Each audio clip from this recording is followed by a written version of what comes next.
a protest that challenges the official narrative.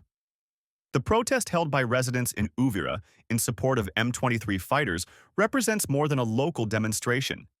It is a direct challenge to the dominant international narrative that frames M23 solely as an armed rebel group destabilizing Eastern Democratic Republic of Congo, DRC. By describing the fighters as liberators and claiming to feel safer under their control, protesters are articulating a perception of security that sharply contrasts with the Congolese government's position and international condemnations. Such public support exposes a critical reality of the conflict. Legitimacy in Eastern Congo is contested not only through weapons but through lived experience.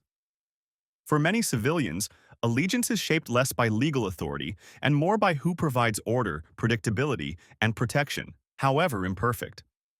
This raises an uncomfortable question for policymakers. If sections of the population publicly reject state authority in favor of an armed group, what does that say about the state itself?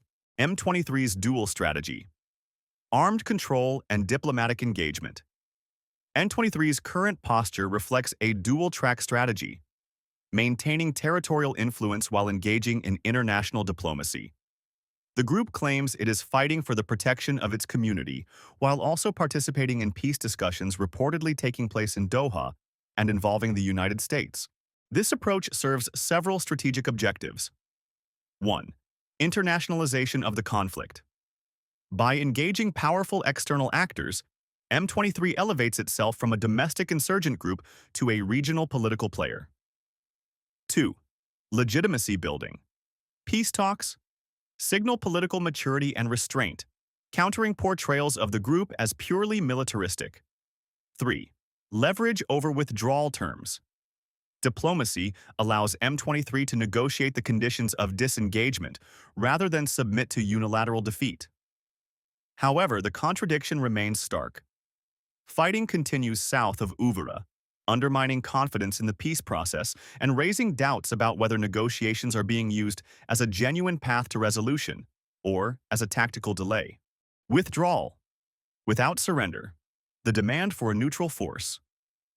M23 has announced its intention to withdraw from certain areas, including Uvira, but with a critical condition. Any withdrawal must involve a neutral force, not a direct handover to the Congolese government. This demand reveals deep mistrust, both of the state and of its security forces.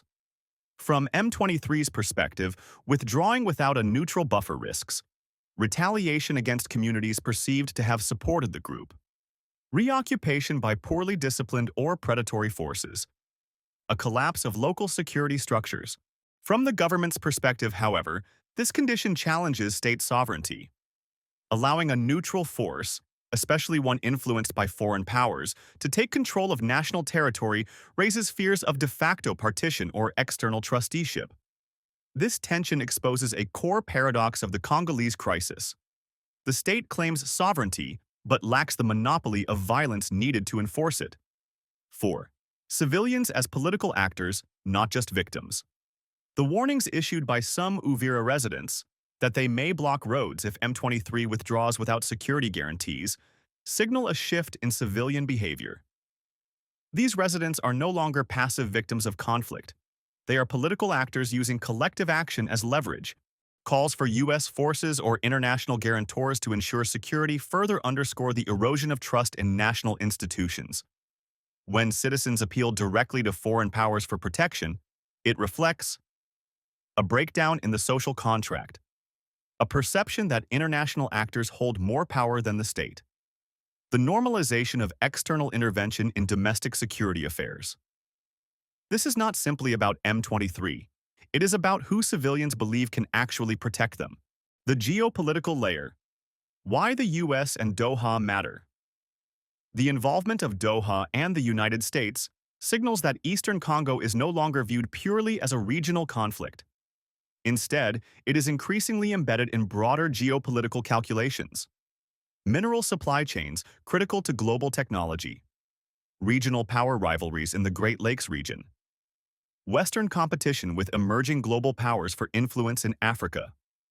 For Washington, engagement may be framed as conflict resolution, but it also represents strategic positioning. For M23, U.S. involvement offers international recognition. For Kinshasa, it is a double-edged sword, diplomatic support on one hand and pressure to compromise on the other. Fighting on the ground, uncertainty in the talks. As clashes continue south of Uvira, the gap between diplomatic language and battlefield reality grows wider. Announcements of withdrawal without timelines, silence on civilian protests, and ongoing combat all point to a fragile and ambiguous moment. The key question is not whether M23 will withdraw, but under whose authority, under what conditions, and at what cost to civilians. The events in Uvira reveal the deeper structure of the Eastern Congo conflict. Power operates in the shadows, beyond official statements and formal borders. Armed groups seek legitimacy, civilians seek survival, governments seek sovereignty, and global powers seek influence. In this landscape, peace is not merely the absence of fighting. It is a negotiation over who controls security, narratives, and the future. Until those questions are answered, any withdrawal risks being temporary, any peace fragile, and any claim of victory premature. If you truly want to support this channel, hit subscribe, smash the like button, and share this video so our message reaches far beyond this space. Become part of the movement. Leave your powerful thoughts in the comment section and help trigger the YouTube algorithm to push this conversation to the world.